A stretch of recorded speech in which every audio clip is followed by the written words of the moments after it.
people involved in the early days was actually Suggs McPherson, you know, from Madness and that.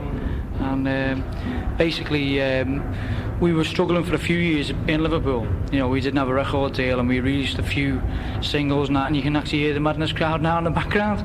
But it was not until 1990 that we had any major success, you know, and that was with Groovy Train. And then later on in the year, All Together Now, which I think will be regarded as an all-time classic pop song, you know. As you say, it was a bit of a struggle to get to the top. There was any point where you thought, my God, it's not going to happen? Well, not really, because there's so many people in the music industry who weren't part of record companies, but were actually quite supportive and friendly with the band. You know, people like John Peel from Radio 1, Janice Long when she used to work for Radio 1. And then people like Madness and also other groups like the House Martins. So we always had something on the horizon to look forward to, and we always had something to aim for. And we also believed in the band so much, it became an obsession. You know, this band is our life, you know, and it's our way of life. So we never really ever thought about giving up, you know. It just spurs us on to, you know, to work harder, you know. You had to release the first couple of records on your own record label. That's right, yeah. We released a couple of singles on our own record label, simply because not many major companies were interested in the group. You know, they thought the street image that the Farm had, as far as they were concerned, was not very marketable, you know. That was their own words, not mine. And we saw the mass appeal of the Farm, similar to groups like The Jam and The Clash and Madness. And I think we've been proven right over the last few years. Groovy Train, as you say, really took it off. And then obviously everyone wanted to get hold of you. Does that kind of annoy you a bit when everyone wants you when you're well known, but when you needed the support you weren't really backed? Well, it's obviously when you're successful, everyone wants to interview you and everyone wants to take your photograph, and you know, I think that is better than everyone ignoring you.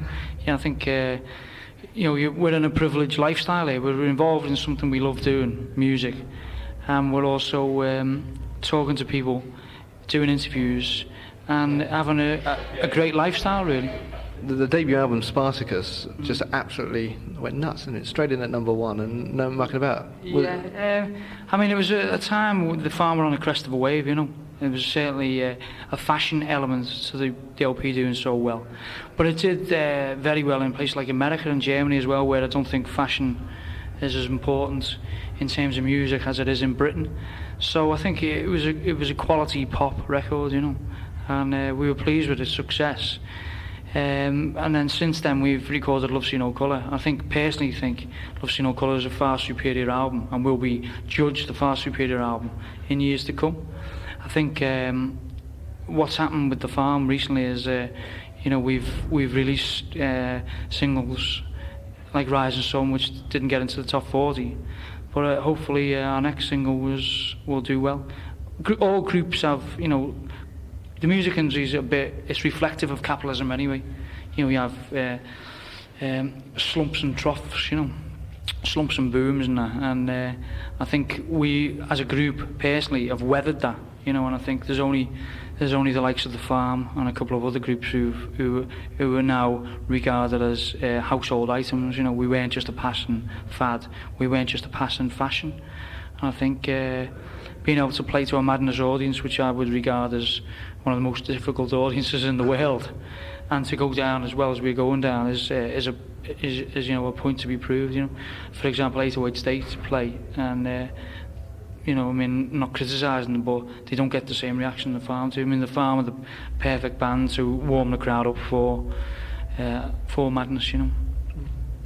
As you say, your new album, Love No Colour, second album, it's Love See No Colour, is completely different from Spartacus. Was it determined way to make it different? Because you could have easily just played safe and gone for a basically copy, which a lot of bands do, but you've gone a step further and already tried to develop your sound pretty well straight away. I think it's a progression, Love See No Colour, and I think it's also very important in this day and age, you know, with what's happening in the world, you know. We wanted to make a statement, you know, a radical statement, which was anti-racist. And, you know, you see all the religious and political conflict around the world, and basically it's, you know, sometimes you can get very pessimistic, you know. I mean, I'm personally quite optimistic. I think, you know, eventually there was a great feeling during the All Together Now period, 1990. There was a great feeling of unity and a great feeling of that things could change, you know. and that people can get on together and can live together, and bigotry and sectarianism is a thing of the past, you know, and hopefully people eventually will come to that conclusion, because, you know, hatred is negative, you know, and the opposite to that is positive, you know, and that's love, and that's why we titled the album Love's You Know Colour. And I think it's important in 1992, with what's happening around the world, you know, to make statements through music, you know, because there's not many other people making statements even politically, you know. Have you found yourself under more pressure now? You're tied to a major company. Have they laid down any ground rules, or have you still been able to keep your independence? We've been able to largely to keep our independence because we license to a major company. You know, we're not signed to the major company. We still make a lot of the decisions, but we also recognise that they're a major company, and in countries we have no idea about or no plan to, you know, release records, they can release records. So it's you know, it's a bit of give and take on both sides, and we personally get on with the record company we're signed to, and we're also there committed to what the Farm stand for as well.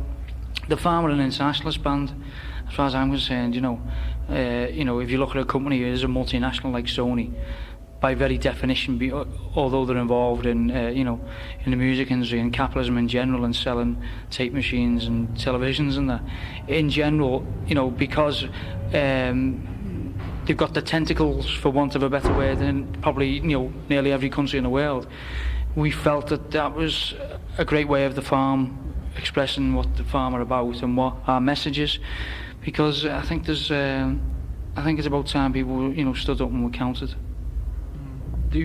How do you see the press? Because you seem to get slated quite a bit from the press and say, forget them. How do you view the press and for your ideas? I mean, I think the quality of music journalism has deteriorated over the years. But, you know, it's not a case of it's not. You know, obviously the press are only usually as good as a music scene. You know, unfortunately, you know, since the whole Manchester sound, for want of a better term, it wouldn't be my term, that's a journalist term, they've had nothing really to latch onto, you know, nothing which is mass popularist appeal, you know. The last group with mass appeal in a populist way, I'd say, well, you know, groups like the Happy Mondays and the Farm, you know, because we cut across all sorts of, you know, boundaries, and, you know, and I think it was a case of, obviously, because that was fashionable, by definition, fashion means that the next year it's not as fashionable, that music journalists have got to find something else. I think generally, though, you know, around the world, you know, music journalism will survive, and, you know, it's very hard to have weekly papers writing about music when not a lot happens in music, you know.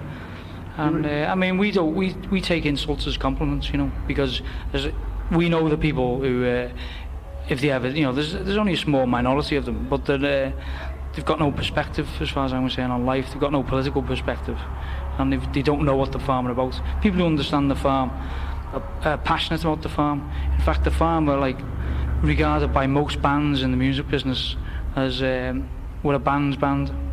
You know, if you ask any band from the likes of Right Said Fred to the Happy Mondays, you know, that complete different, you know, style, from pop music to, you know, alternative, they'll say the Farm are really good, you know.